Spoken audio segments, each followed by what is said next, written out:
Dear Mitra, today I will talk to you regarding the issue of marriage. Marriage in Indian life is neither a contract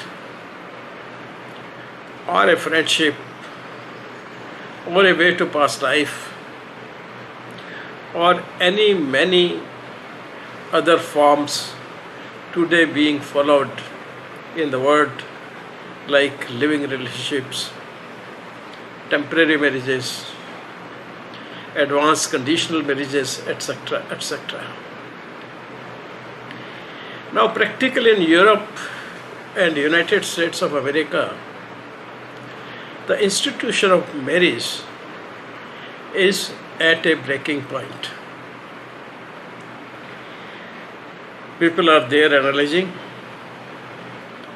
and trying to make improvement to create families so that the world population can stay meaningful on this planet. Because the way we have created or destroyed the marriage institution, resultant of this process is extinction, nothing more than extinction. So in my view, it has to be revived again. Perchance in India, the marriage has always been a sacrament. It has never been a contract. We have many sacraments which are required to be performed, which are religious, spiritual, as well as social commitments of the individual, and moreover a commitment to himself. And therefore, this has persisted in spite of all the odds and so-called advancement of the civilization in the European countries as well as in the United States of America and other parts of the world. Because we always considered it a sacrament. Now, the only danger which is responsible for the destruction of the institution of marriage, that is the infidelity. This is the biggest challenge to the institution of marriage. Because marriage is a commitment of two persons to live this life as a family with a full commitment, irrespective of their religions or the background.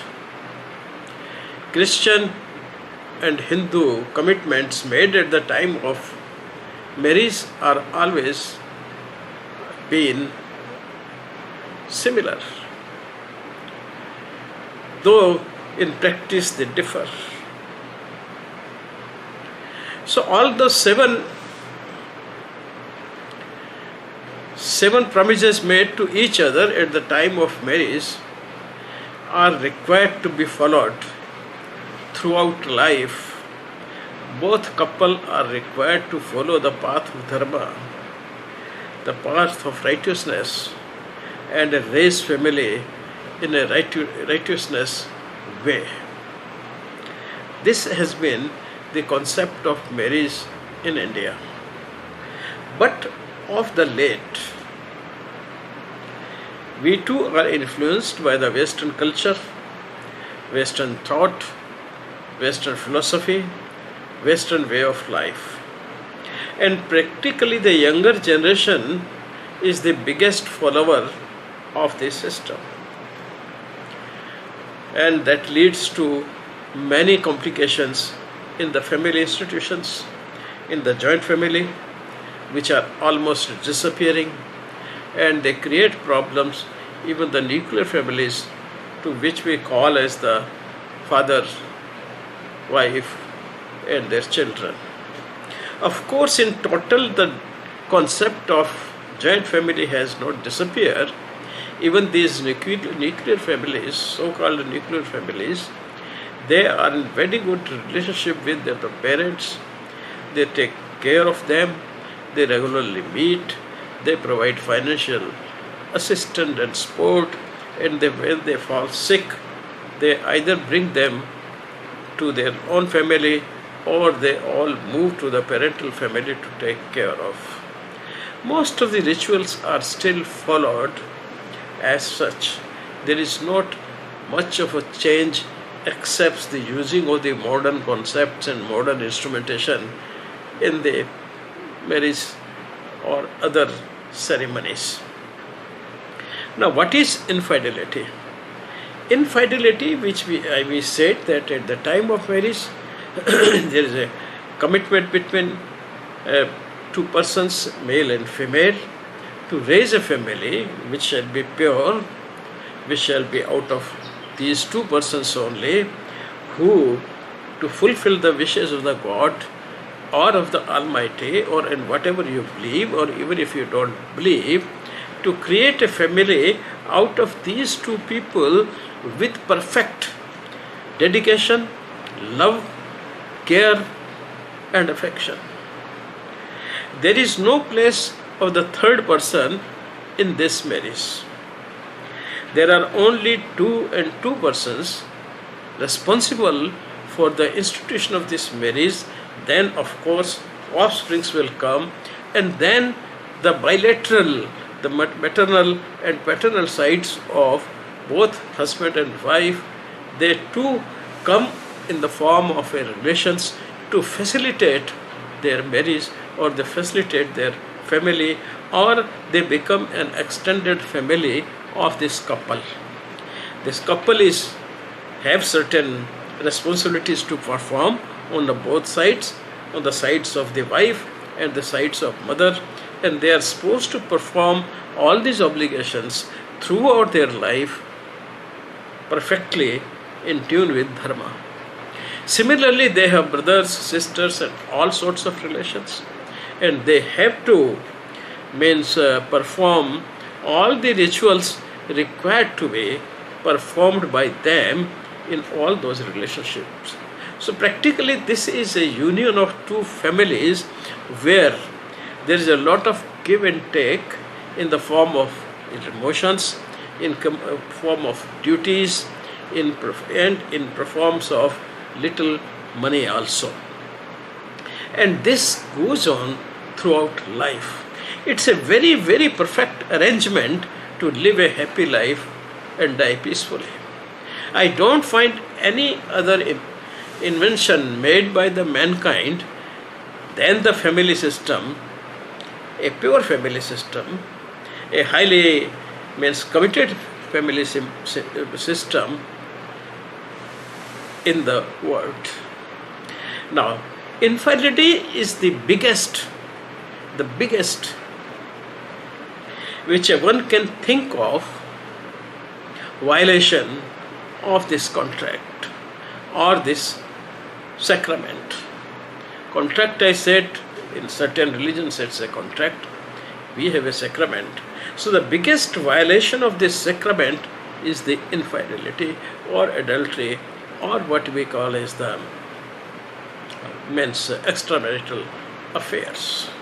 This is the worst thing which can happen, where you have provided the opportunity to a person, third person, who is not supposed to be there, which is most heinous, which is most condemned action which one can do while forming the family, while performing the functions of family, while living in the family, or while living in the family system.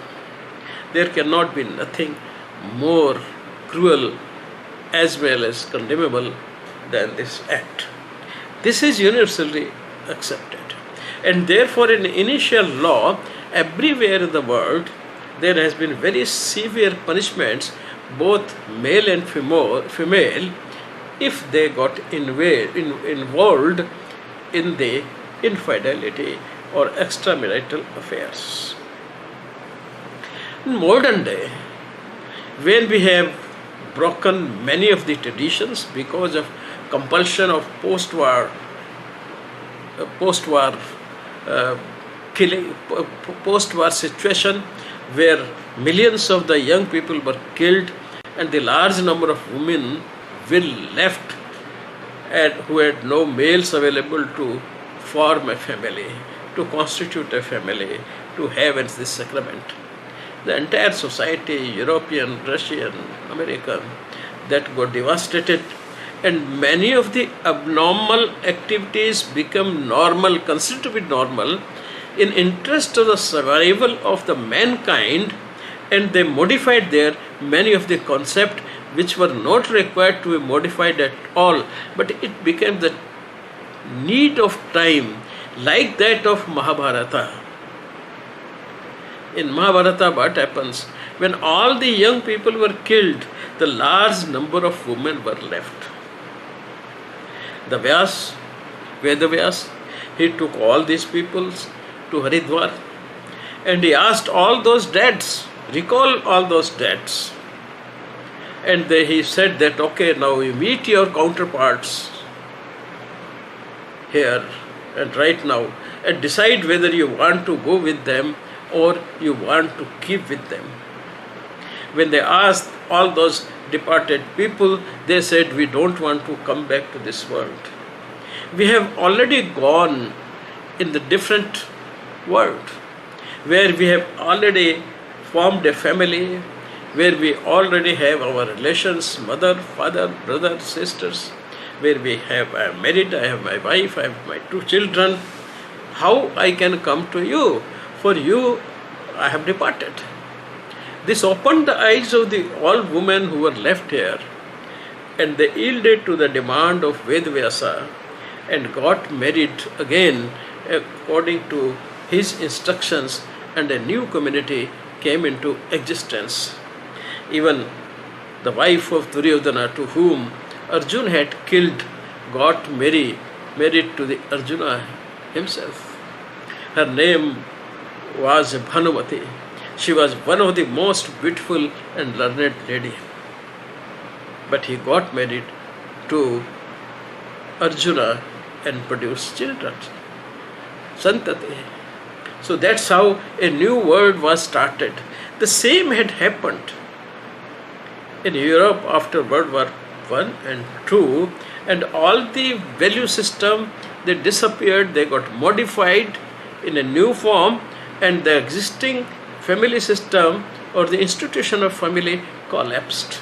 And an alternative family system which was free for all, like that of living in relations or having single parents, newer concepts came into society. All these facts, all these new things, they lowered them and they got involved in them. And thus it was the end of the family system, or the beginning of the end of the family system had started. We too are suffering from the same thing in our continent. Anyhow, before discussing other things, I would like to come back to infidelity. Infidelity means when one of the spouse have sexual relationship or any other kind of a relationship with some other person with whom he is not supposed to have any kind of relationship. Now, infidelity, it may be of various types. It could be only at the level of emotional what we call as or it may be a physical relationship, or it may be a simply platonic relationship, it may be simply a give and take relationship, or it may be a relation. Infidelity in a marriage causes intolerable heartache. This is intolerable. When the knowledge of the infidelity comes to the individual, either of the individuals, it's heartbreaking. It's very deep. It cannot be compared with any other pain. when both spouses are committed to healing, building the relationship, though many marriages survive. The only solution of this thing is that when both the spouses are committed for the healing, then only it can survive. Otherwise, it's just such a jolt, such a pain, such a strike that it shatters each and every aspect of the family, of the individual, of the belief, his entire existence. This is an intolerable heartache to both the parties. Though it is observed that in some cases, not all cases, few cases, where I feel that perhaps both of the partners may have been guilty, or both of the partners may had the premarital sex. The one who had no premarital sex, for him it's a different kind of bolt, and for those who had premarital sex and now they are married, and now they find that one of their partner is deceiving them, perhaps this may not be that stronger a jolt as to the other fellow. Now, their intimacy is gone for a certain period. Their intimate life and their intimate relationship both are seriously affected when it is immediately known. In other cases, the marriage may survive, but a permanent scar is left. In some, this scar is very soft, in some hard, and some people it takes the shape of keloid, hypertrophied, which remind them throughout their life of this act, of this infidelity. And in that case, particularly for the husband, if he himself is a right person who has never been involved in extramarital relationship before marriage or after marriage, for him this become actually a keloid, and he requires great strength to bear it. In spite of all this, having scars and all that, we always advise them not to desert family, not to go out of family, because family is not only these institutions. Now they have children, now they have relationship with the brother and sister of the spouses, now their relationship, many other innumerable relations around. They are known to them, they are emotionally involved with them, they are transacting emotions and money and everything, gifts and everything. So their status is almost very different, and to disown this relationship may be highly painful or psychologically disturbing to the individual. And therefore we always insist not even to destroy this marriage. We insist upon even reviving to this kind of a marriage also.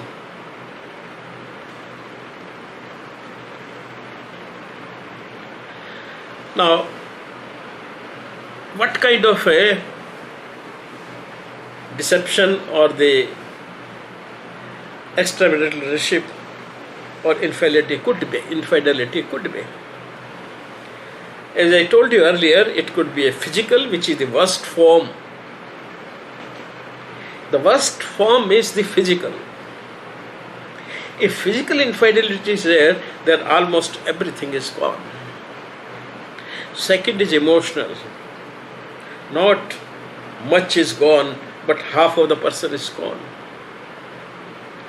Third is relationship, only relationship. A loving relationship, a supporting relationship. Even this is an infidelity, because the kind of the assistance which is required to take from your husband or the wife, now you are seeking or dependent upon that kind of assistance on somebody else. So ideally speaking, this is also a kind of cheating. It could be an online friendship or online sexual relationship. People have now invented this kind of a thing, that's online sexual relationship. So any one kind of thing may exist. There could be financial gain in that, a financial transaction between two. There may be the premarital relations revival, means they had relationship before the marriage, and therefore I advise everybody that not to meet, not to take the cognizance of the existence of the people with whom you had relationship before marriage. All that should be forgotten. So at times there is a revival of this premarital relationship, and which is very dangerous, because they already tested it, they have already been addicted to it, and now once again when they come in contact, very fast they get addicted to this kind of relationship. There should not be any kind of emotional dependence upon any person other than your husband or wife. If you are taking some guide, if you are taking some sport, if you are taking, that's not an emotional relationship. But any kind of emotional relationship, if a woman is lying in the lap of somebody else, putting her head on the chest, and he is simply touching his body and advising something at, this is certainly a sexual emotional relationship which cannot be tolerated by anybody. It may not end in the actual sexual act, but more than the half of the sex is already done by physical touching and by emotional interaction. Some people may seek relationship, particularly those who are narcissists, only for the purpose of admiration, validation and supply. But finally they will lead to the physical relationship. Finally it will end in the sexual relationship. And therefore this kind of relationship is also not recommended. Why infidelity occurs? Number one is lack of affection.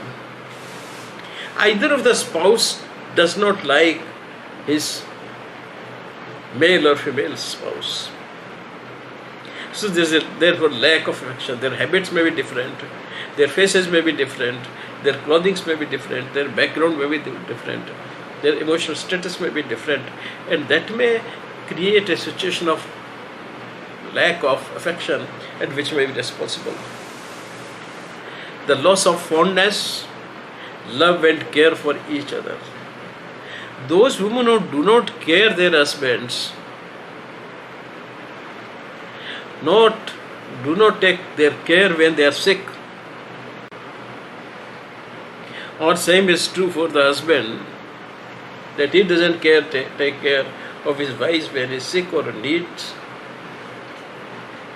This may lead to finally a extramarital relationship. Weak commitment to the relationship. If you are commitment is weak towards partner. You are not paying any attention to their need, their emotional status, their physical conditions, their pleasure, and her relationship within the family, or lack of interaction.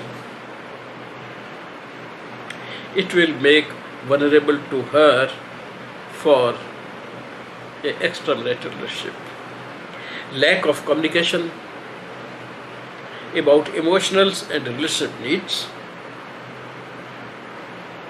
Every couple should talk at least 1.5 hours or so during the day.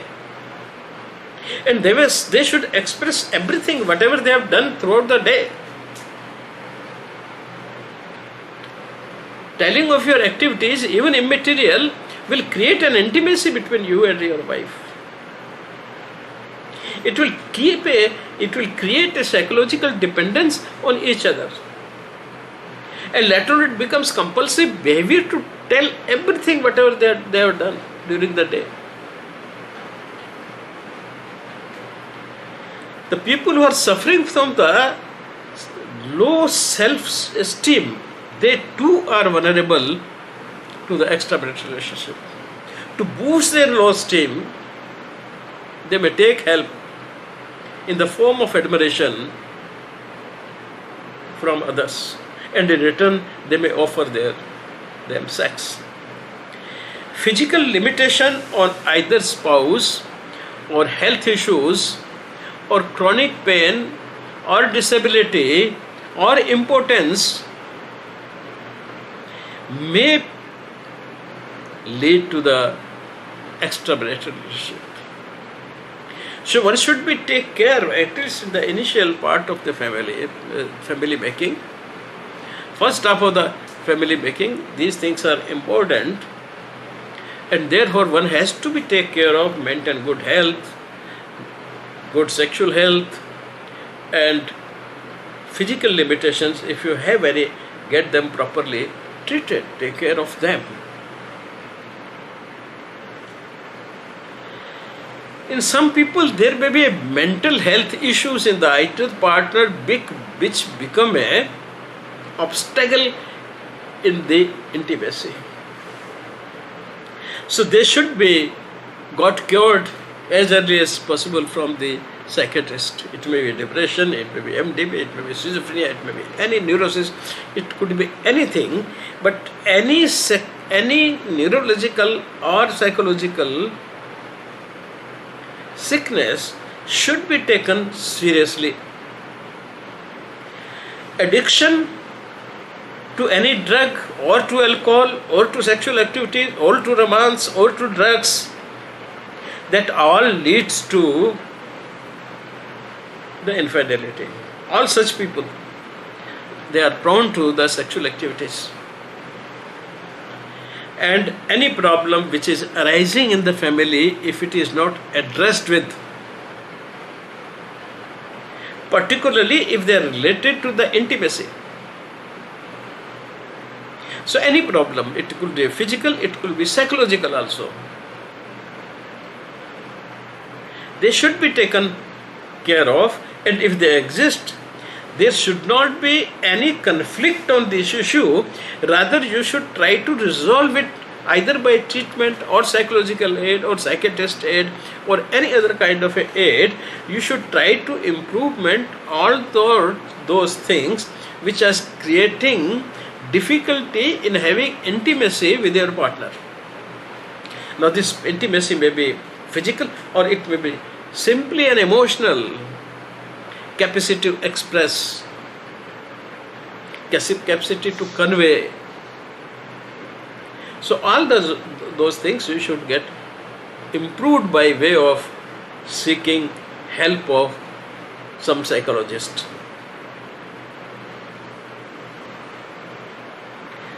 Now there are particular areas, times in which particularly women are very vulnerable to the infidelity.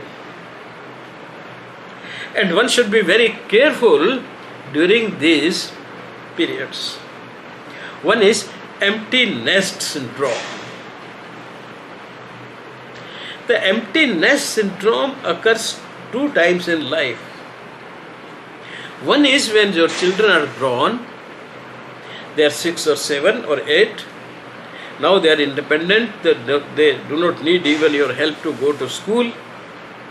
They will prepare themselves, and by 7 or so they will leave for school, and then they may come back in evening in the 5 or 2 or 3 p.m. in afternoon.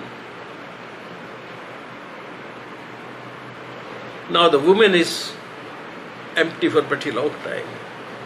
Husband will go for the job or the shop or whatever business, whatever is doing. The woman at the home is without children for a pretty long time.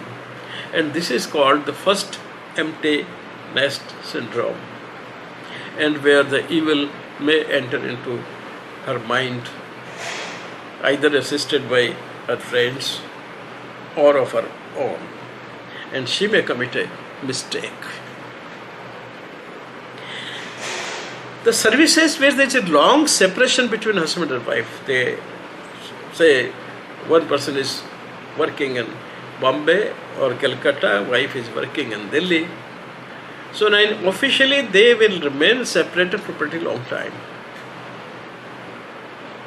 And during this period of absences, they may become vulnerable to the infidelity.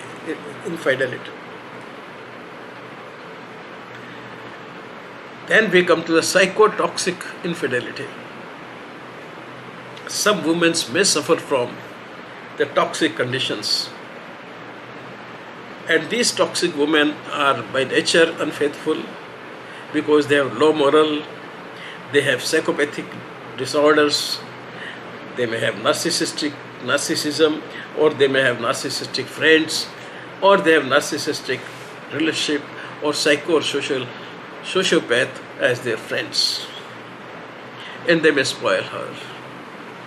So this is to be kept in mind. Or sometimes the spouse herself is narcissist or psychopath or sociopath or having any other kind of a personality disorder. So it will make him too prone for the extramarital activities. Now when this affair is revealed, then you come to know about this affair of your wife, or wife comes to know of the husband, and if he is very faithful to wife, then it is a most powerful trigger of pain, both emotional and at times physical too, in the form of headache and stomach ache and all that. Psychosomatic form of pain. It becomes intolerable. Now, the partner who has been caught of cheating, so the wife is caught of cheating, she too have a great pain. Why? Because her cheating has been caught. And now she starts thinking, number one, she is claimed of the betrayal and she is traumatized of that. And secondly, she is not secured of her further life. She is under great fear that whether her husband is going to leave him or he is going to discard, whether he is going to collect documents. I have very clearly stated earlier that if your spouse is narcissistic, number one, you stop your sexual relationship, enter into the zone of no contact, say nothing, no communication, nothing, convey her, you be happy in your life, I am happy in my life. In spite of that, there will be in between pain and pricks to you, but you have to develop. You have to desensitize yourself for that. At times it will be little severe. There may be a raise, but you have to develop capacity to counter those kind of errors. That was when your spouse is not normal.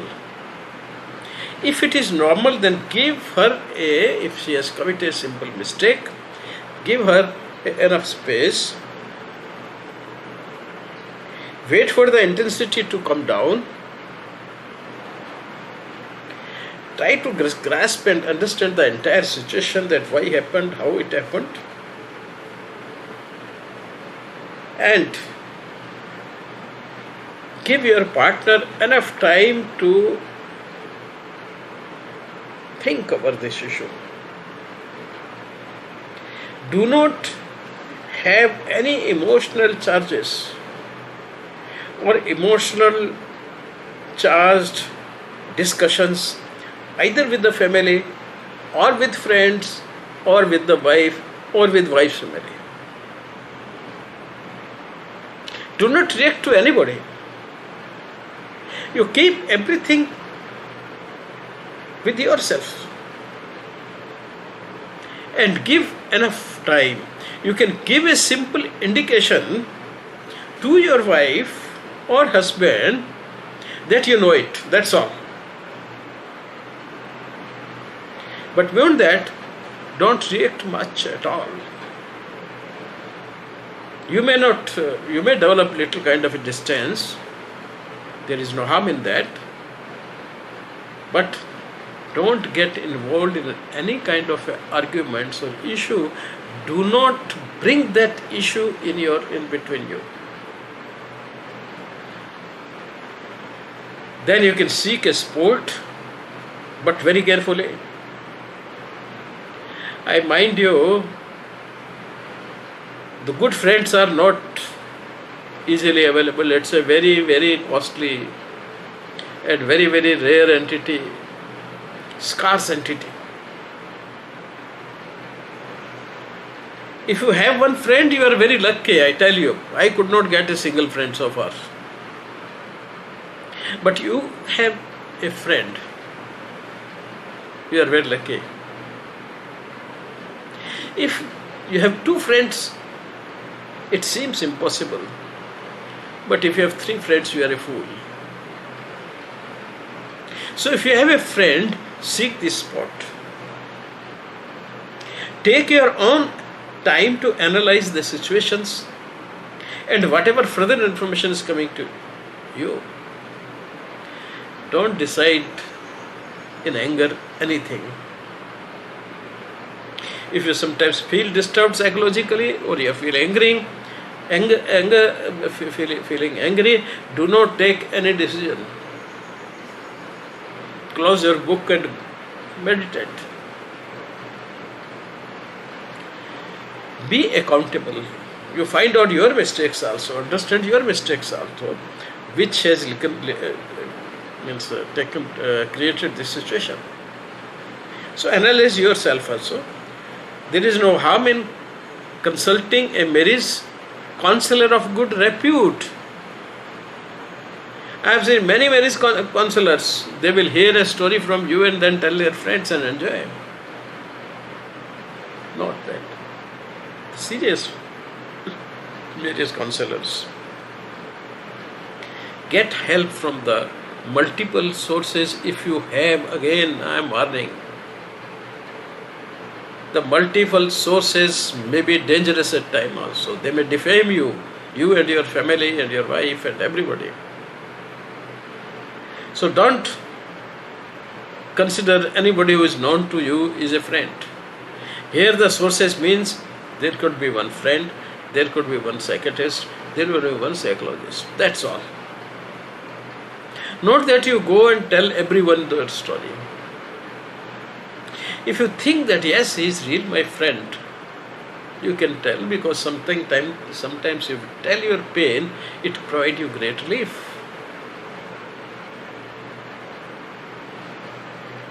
And try to restore your trust and humanity, because the immediate reaction will be you start losing trust in anybody and everybody.